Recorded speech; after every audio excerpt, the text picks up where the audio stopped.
Namaskar and welcome to the next part of our video lecture series on strategic management.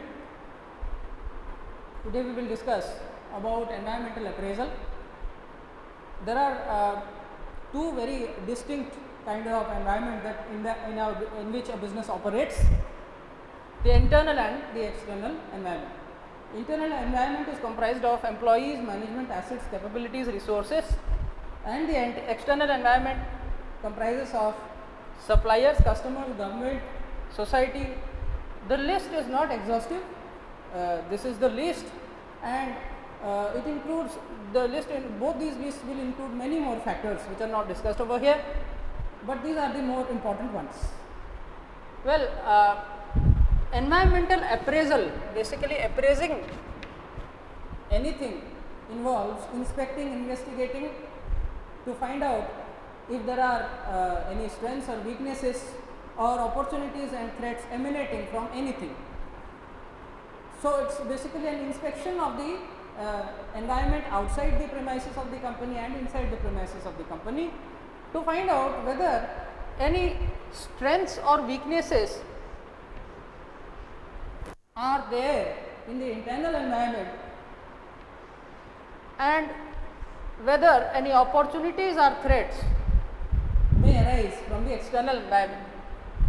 So, strengths and weaknesses, as you see, they always arise from internal environment, whereas opportunities and threats are presented by the external environment.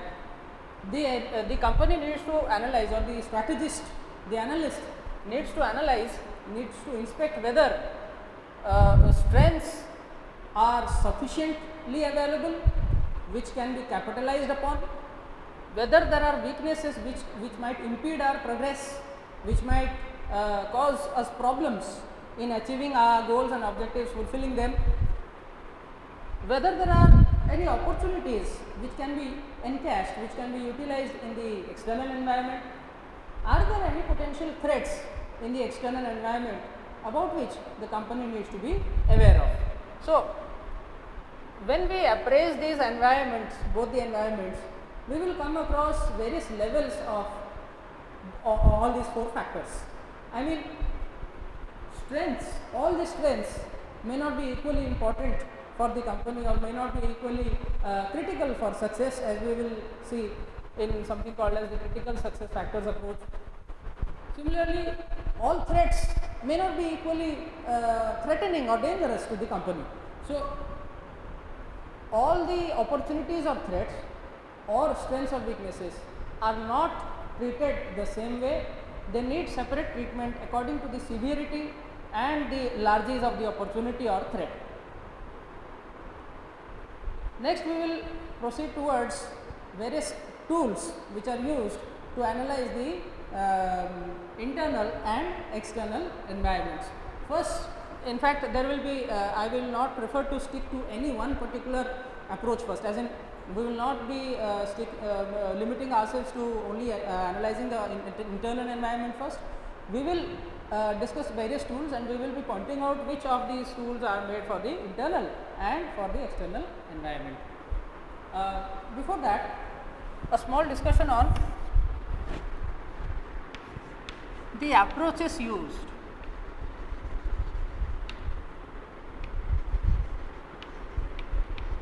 for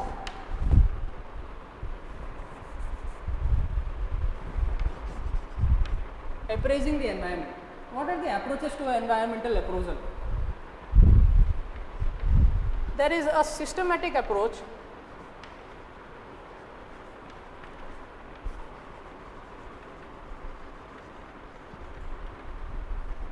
an ad hoc approach,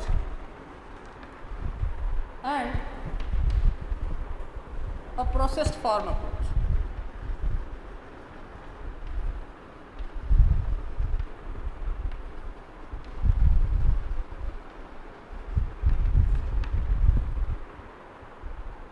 Well, the systematic approach involves continuously collecting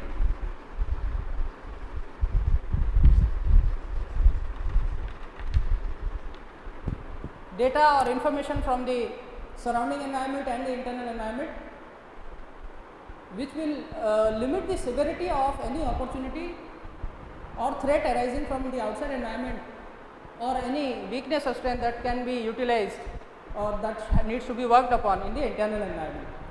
If you continuously look for strengths, weakness, opportunities, threats, the advantage you will receive is that there will be no sudden setback to you.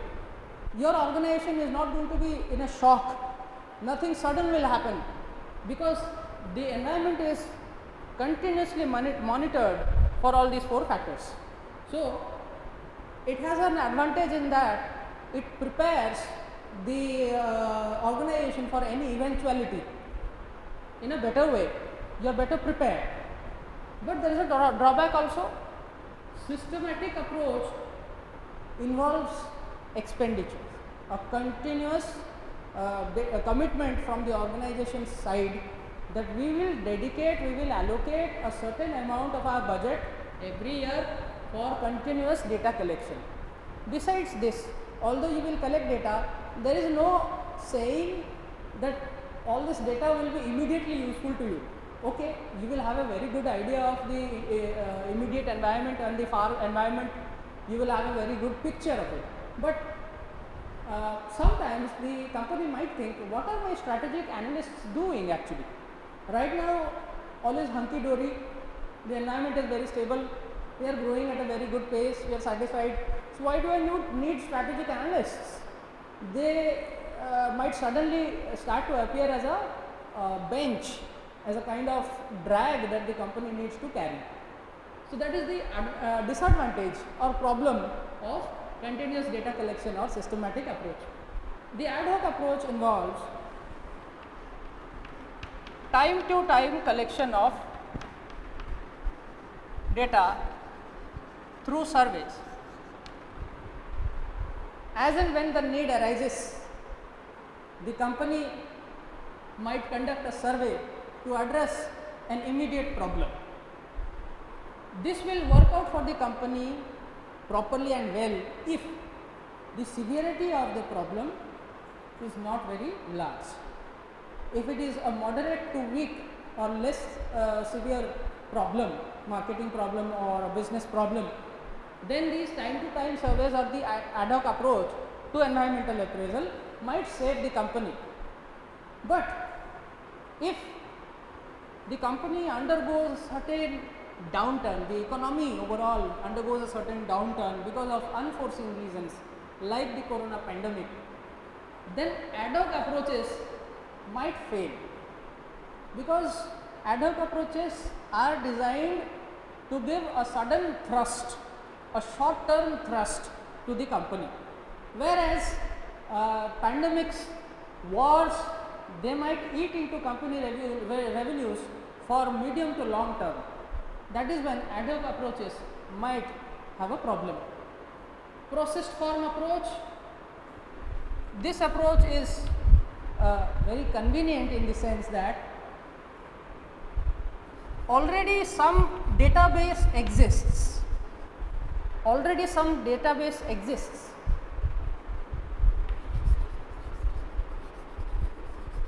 from which information about the environment may be collected. Databases like the FICCI database, the Chamber of Commerce database, and other government databases which give out time to time information or periodic information regarding all the environmental factors that a business might require. Now, the government body or the authority which is issuing these databases or creating these databases, they might not do so for the benefit of companies or organizations.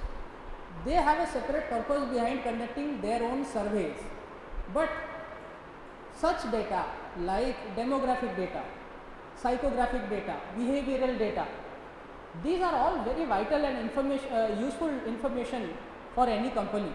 They might be used, they can be used for immediate purposes like expansion, retraction, drawing back from a geography, postponing certain expansion plans to later on, So such decisions can be made by using the process from approach also, and this approach has a benefit in that it is relatively inexpensive when compared to these two. It is relatively inexpensive, but it has a drawback also. It is not tailor made. These agencies which collect and release these databases, they have developed these databases according to their needs. For example, the Census of India, the 10-year period which lapses between two census, this data is vital for companies as regards demographic data.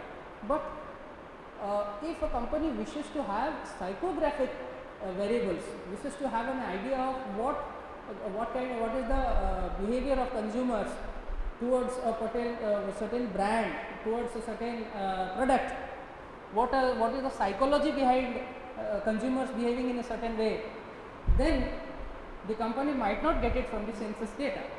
It will have to conduct a syndicated survey. It might have to conduct a wholly proprietary survey, kind of a company funded survey, so that they will have exact required information in their own formats. So these are the various approaches to environmental appraisal. In the next video, we will look at the different tools of environmental appraisal. Thank you very much for watching.